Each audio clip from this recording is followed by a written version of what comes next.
kopi Banyuwangi. Ya. Lek misalnya mau dikaitkan dengan geopark. Kopi ini ya. Kopi, mau diminum. Dikaitkan dengan geopark. Cerita yang paling enak, yang paling bisa kita banggakan itu dari sisi mana ya sih? Nah, mulai dari Sumatera sampai ke mana? Ke Jawa, mungkin juga di Sulawesi juga ada kopi ya. Tapi kan pasti dengan jenis yang berbeda. Karena tanahnya pasti berbeda.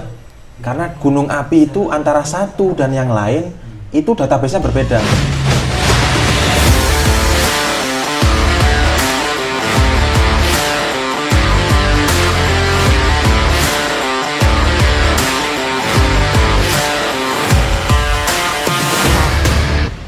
Ngopi enak, ngopi inspirasi. Ngopi enak, ngopi inspirasi. Weh, ketemu lagi di Ice Podcast. Nah, di sini kita kedatangan teman Abdillah dari Geopark Banyuwangi, Geopark Ijen. Ya Abdillah ya? Iya, dari Geopark Ijen. Geopark Ijen ya, Geopark Ijen. Dan sangat keren. Dampingan masyarakat, mengedukasi masyarakat soal geopark. Tapi sebenarnya gini, saya sudah tahu geopark secara garis besar tapi ya. Tapi paling enak kalau Abdillah Dewi sih. Siap. Yang paling gini Dil, apa? Sing sangat-sangat geopark itu apa sih? Sing ben gampang gampang dicerna gitu ya. Intinya orang itu mudah memahami. Itu apa sih? Geopark itu apa dalam pandangan sing sangat sederhana? Ya, apa sih itu? Iya. Jadi kalau kita berbicara geopark sebenarnya kemunculannya itu pertama kali mungkin di Eropa dan Cina ya. Pada tahun 2000. Pertama kali ya? Pertama kali ya. Jadi sebelum masuk ke UNESCO, dia ada jaringannya namanya Global Geopark Network. Jadi jaringan Global Geopark. Geopark Network. Jadi jaringan Global Geopark. Nah, simpelnya sebenarnya geopark adalah sebuah branding. Itu paling simpel yang pertama.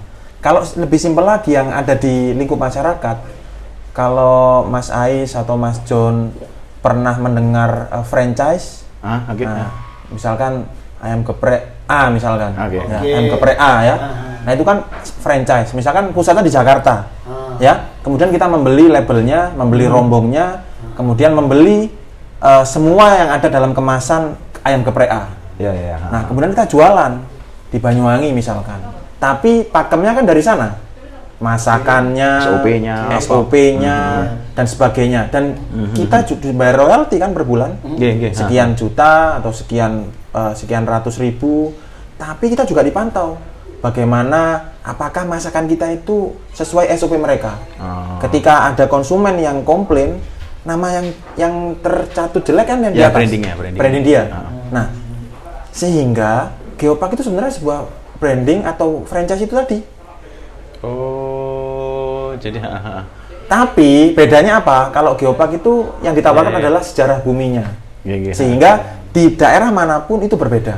Ibarat produknya itu ya itunya ya sejarah buminya ya. Kalau ayam geprek, misalkan orang Jakarta, kenapa harus ke Banyuwangi menikmati ayam geprek kalau di sana ada? Karena kan sama. Nggak jauh-jauh. Tapi kalau Geopark, misalkan di Ijen, di Batur, di Toba, itu kan berbeda-beda yang ditawarkan. Sehingga ada orang interest harus ke Ijen karena di Batur nggak ada. Orang dari Eropa ada gunung Vesuvius misalkan, ada gunung Fuji misalkan. Itu kan berbeda dengan yang ada di Ijen. Sehingga ada orang harus ke sini karena ngelihat Geopark Ijen itu beda. Tapi kalau ayam geprek, orang Aceh harus ke Papua ngapain? Orang di Aceh ada.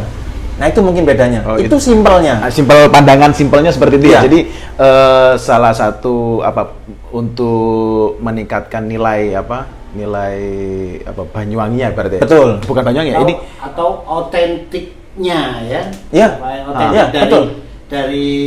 Dari nilai sebuah geopark yang ada di Banyuwangi. Jadi pembedanya dengan daerah lain itu apa? Nah, kira-kira begitu. Dengan dasar itu tadi ya dari riset.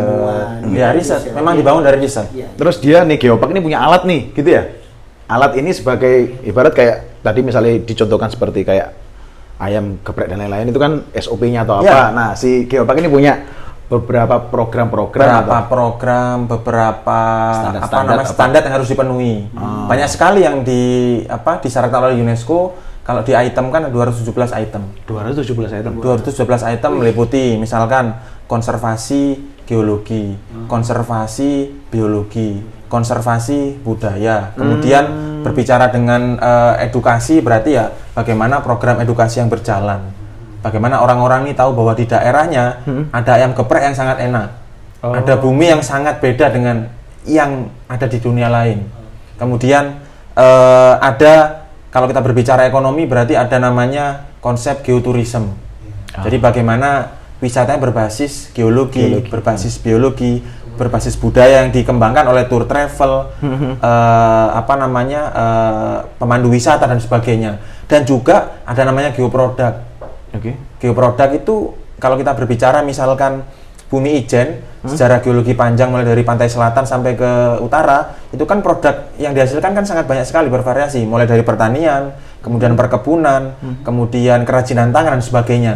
Itu pasti berbeda dengan daerah yang ada di Jepang atau daerah yang ada di Australia. Yeah. Nah, itu Karena kekhasan dari geoproduk itu sendiri. Ya itu bukti autentik tadi itu ya. Oke. Gitu ya. Ya. Geoproduk.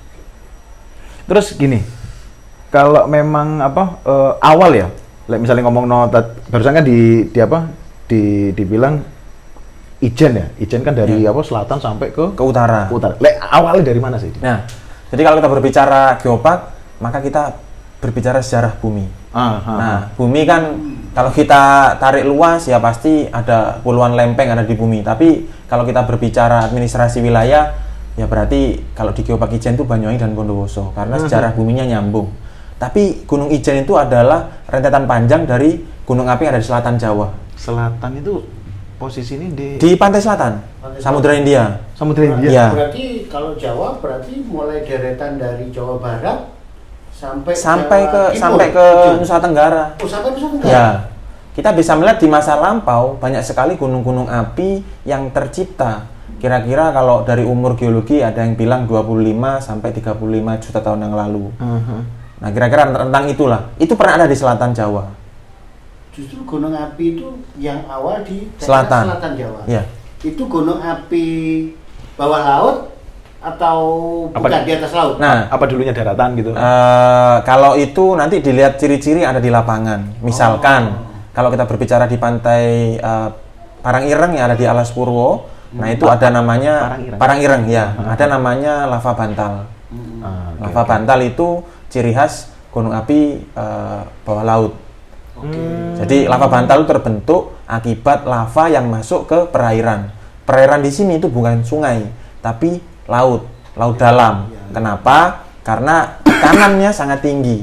Saya ambil contoh, misalkan Mas Asmi sama Mas John ada kolam renang, satunya 50 cm, satunya 1 meter, satunya 5 meter. Tekanan mana yang paling tinggi? Kalau orang tenggelam ke bawah, yang terangkat ke atas yang mana? Pasti yang 5 meter kan?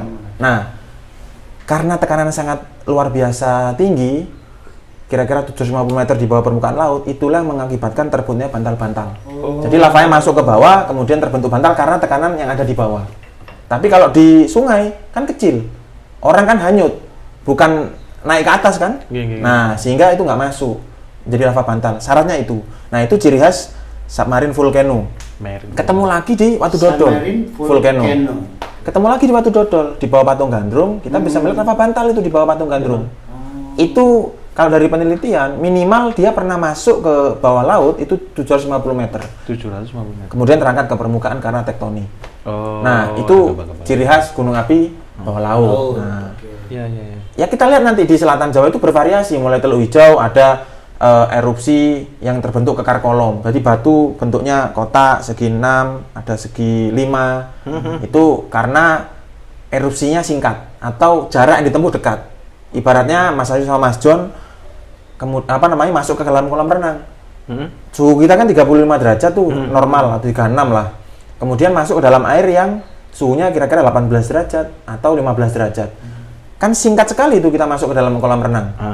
Dari 35 langsung turun ke 18. ada perubahan suhu yang sangat cepat mengakibatkan tangan kita mengkerut-mengkerut.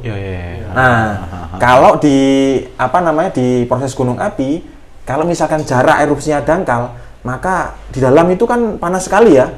Lava itu panas sekali ketika masih di bawah permukaan. Jaraknya dekat, sehingga kan cepat berubahnya. Dari suhu 800 derajat misalkan langsung ketemu udara, kira-kira 30 derajat atau 50 derajat. Ada perubahan 750 derajat dalam waktu yang singkat, sehingga terbentuk retakan-retakan seperti kekar kolom namanya. Bentuknya kotak-kotak ya, panjang-panjang seperti itu. Jadi di selatan Jawa itu sangat bervariasi. Di Pulau Merah kita bisa bertemu mineralisasi tembaga dan emas yang sekarang bisa kita amati di Kawah Ijen. Karena sistem yang sama kan. Jadi kalau kita tarik ke masa lampau, ternyata ada Kawah Ijen loh di Pulau Merah. Jadi Kawah Ijen itu pernah ada di Pulau Merah. Ibarat seperti itulah. Jadi kalau di sini kita punya gunung aktifnya, di sana adalah fosilnya. Hanya saja umurnya berbeda. Yang di situ terbentuk 25 juta, yang di sini ya umurnya masih muda dan sampai saat ini masih ada. Berarti sebenarnya Ijen itu jauh lebih mudah daripada yang di selatan. Yang tua sebenarnya proses pembentukannya yang selatan. Iya, betul. Ibaratnya kalau kita kaitkan dengan kehidupan sehari-hari ya, yang di selatan itu adalah bapak ibu kita atau buyut kita, yang di sini adalah anak cucunya.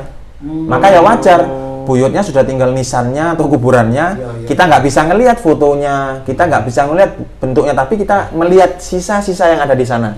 Nah, anak cucunya sekarang tumbuh di sini.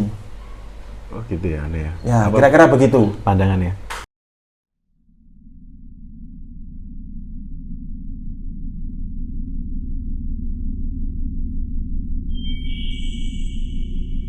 People have eyes, but most of them are not really have.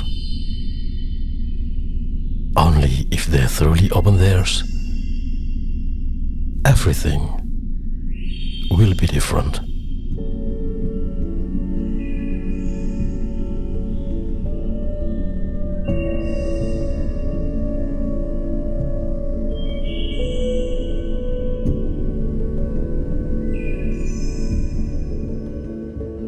Saying good night and good day for tomorrow.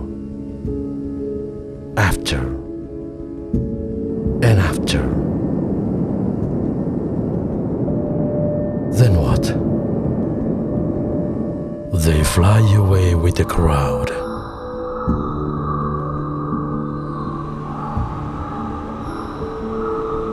Wind and rolling wave gathered into one.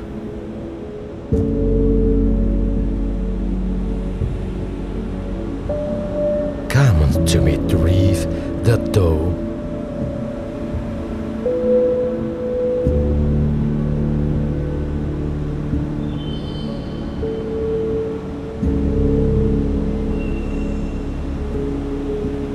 the solid rocks that important,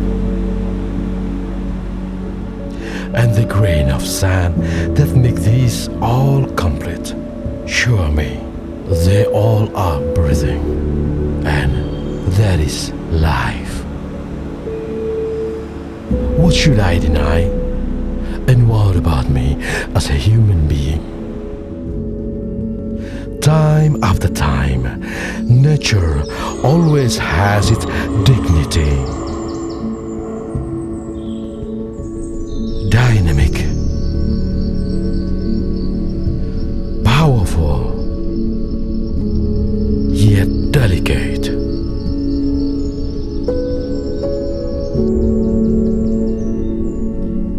It collides, then form into countless repetition.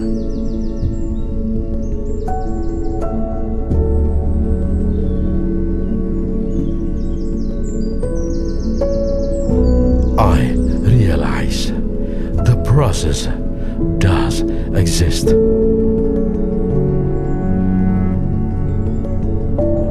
Between awake and asleep, from one secret to another, and also hope along the journey.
belong to.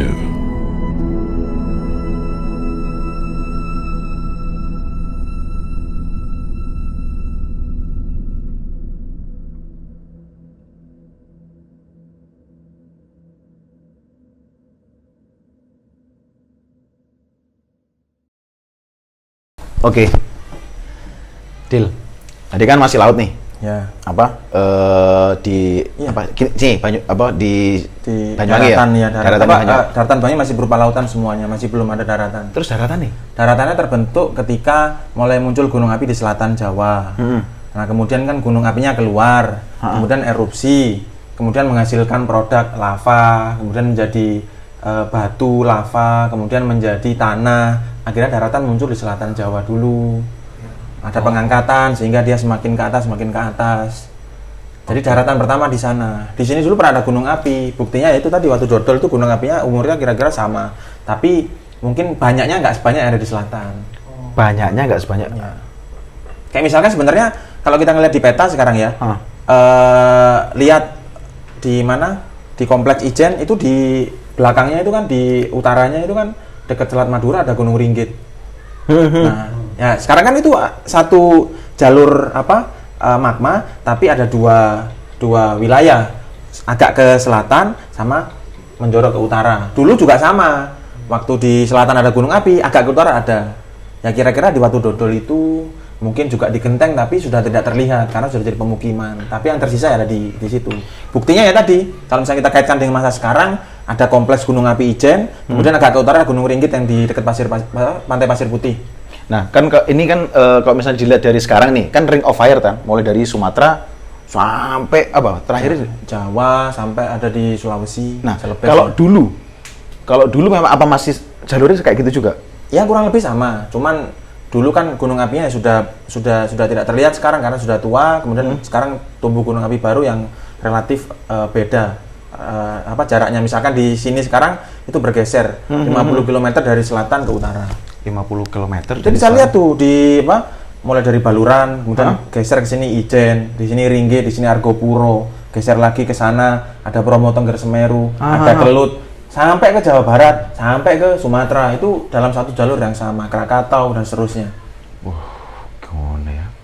Keren loh ya. Jadi satu kalau ditarik garis lurus ya sama garisnya. Ya berarti sistemnya tidak jauh beda. Sistemnya tidak jauh beda. Cuman kalau yang dulu mungkin gunungnya besar-besar.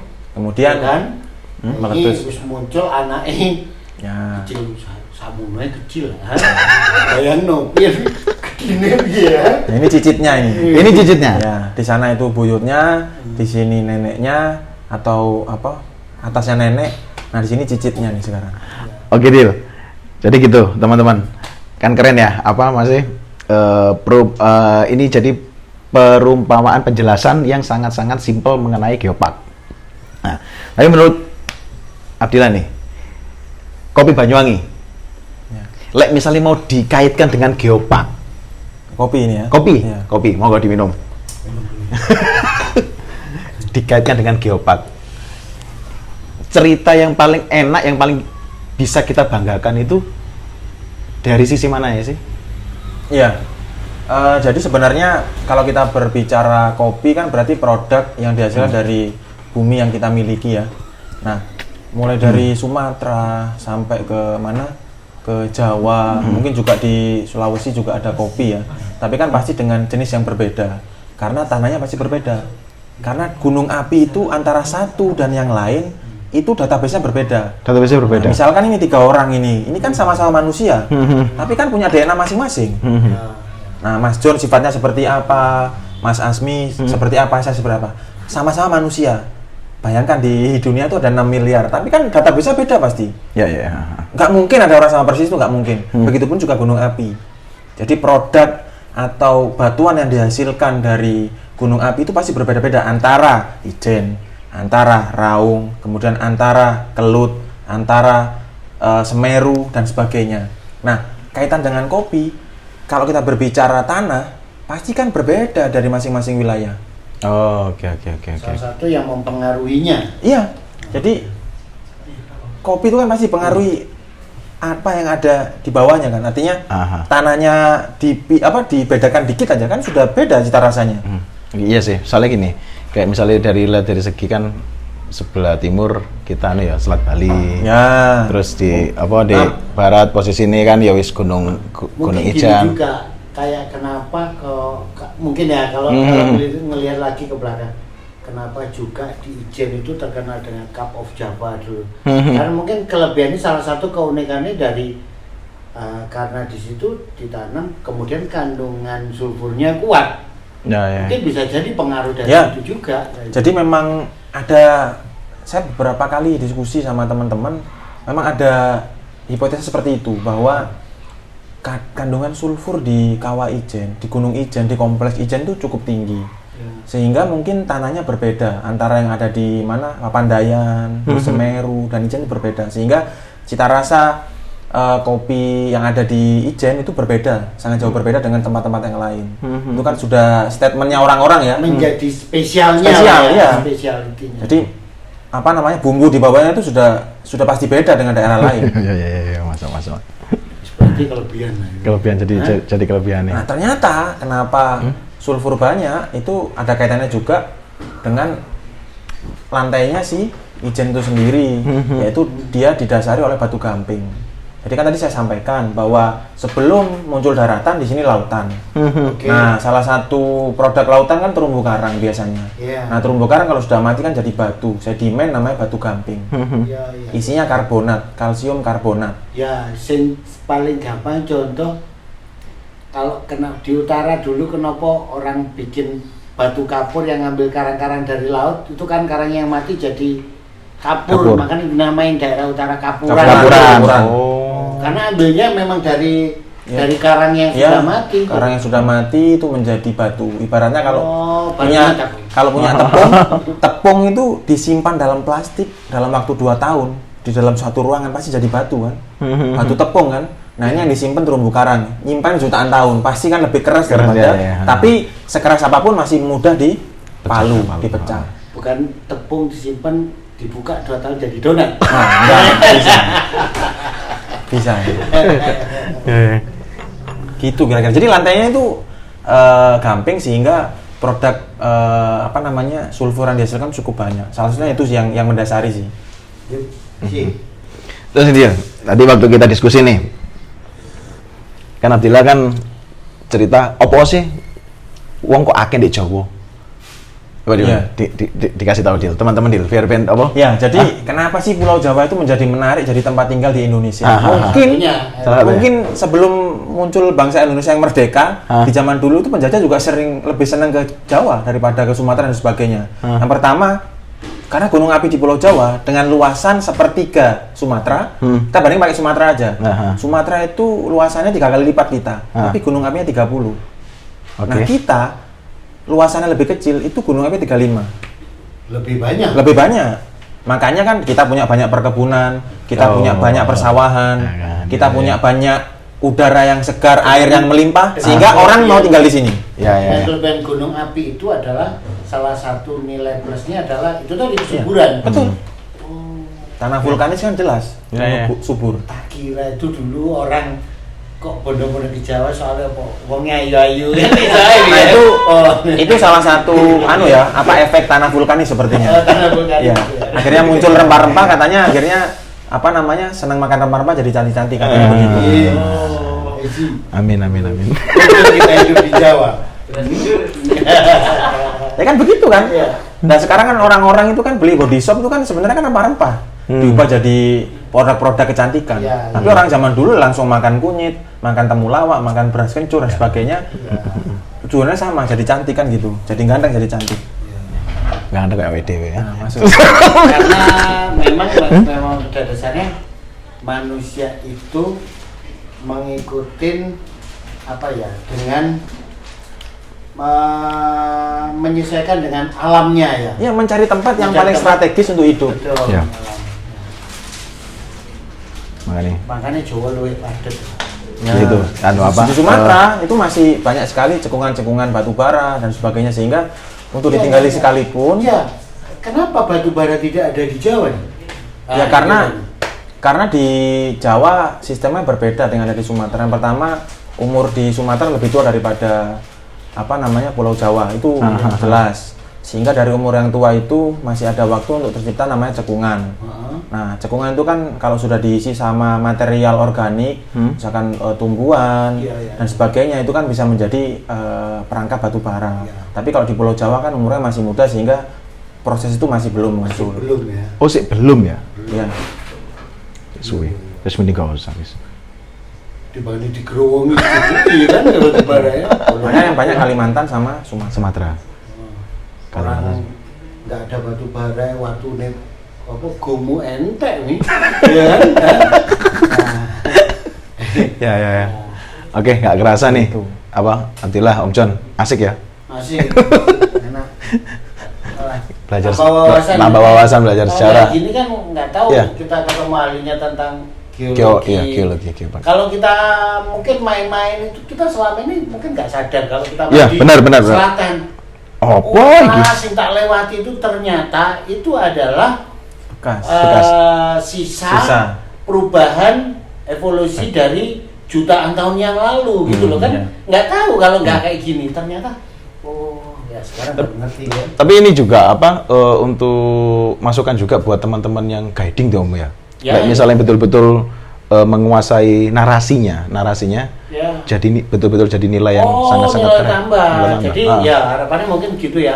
Ya, memang Teman-teman guiding supaya tidak kejebak ke turisme itu hanya foto-foto. destinasi ya kan, hanya destinasi, Foto-foto. hanya budaya, foto, kuliner, enggak. Tapi sebenarnya di balik itu semua ada sesuatu hal yang besar yang tamu orang yang datang ke Bali itu Bisa. ini loh sesuatu yang besar. Ya. Apa itu geopark? Geopark itu. Semuanya berasal dari geologi.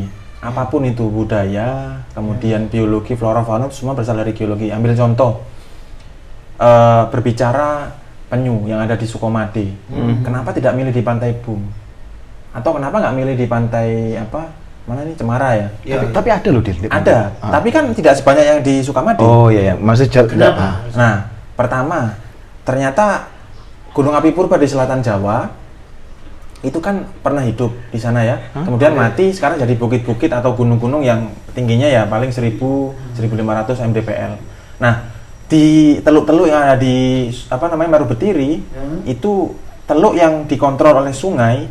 Artinya erosi dari gunung api itu terbawa oleh aliran sungai itu terakumulasi di Sukamade, bukan di teluk-teluk lainnya, sehingga pasir di sana itu cukup melimpah.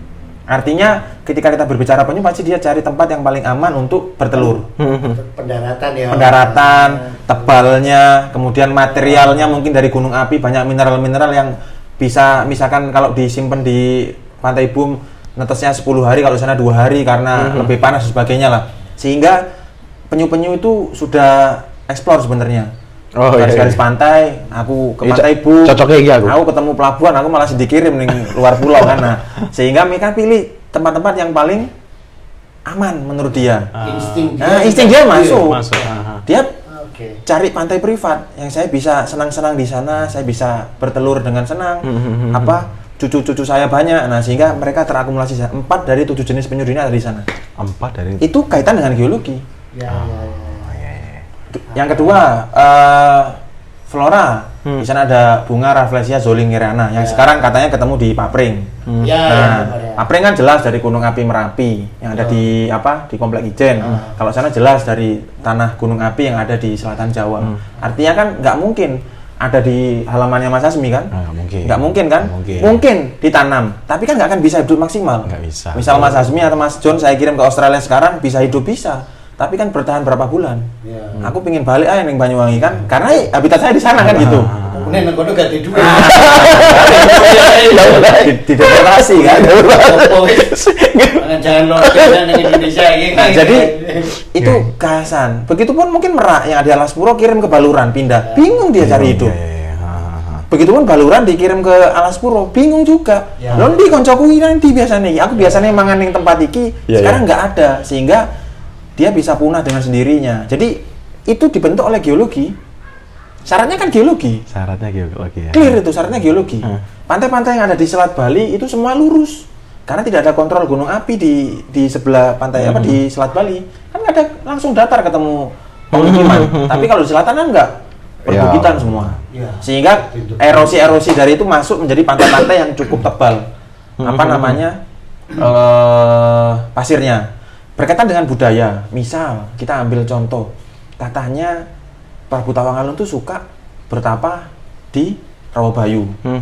Itu kan betul bahwa di sana ada kaki atau lereng Gunung Raung, kemudian airnya melimpah karena di atas tumbuhannya atau pepohonannya masih asri sehingga menyimpan air luar biasa sampai mengalir ke Rawabayu.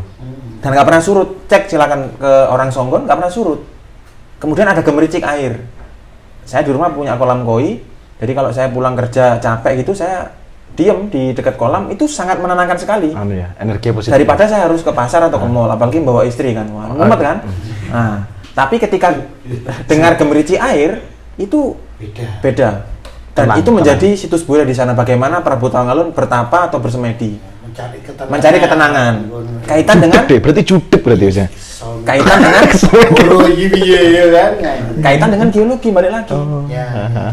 Nyambung semua. Misalkan kita bicara Umpak Songo yang katanya menjadi tempat pendoponya kerajaan Belambangan terakhir yang ada di Muncar. Itu kan batu umpaknya semua dari gunung api yang mungkin tidak jauh-jauh dia dari Raung. Jadi tempat itu menjadi sebuah budaya itu berasal semua dari geologi. Jadi itulah geopark, kaitan antara geo, bio dan culture itu nyambung semuanya. Kalau kita cari kait hubungnya. Biological, geologi. Intinya dari geologi. Intinya dari- Kalau geologinya nggak mendukung, nggak akan ada orang tinggal di sana, nggak akan ada flora fauna tinggal di sana.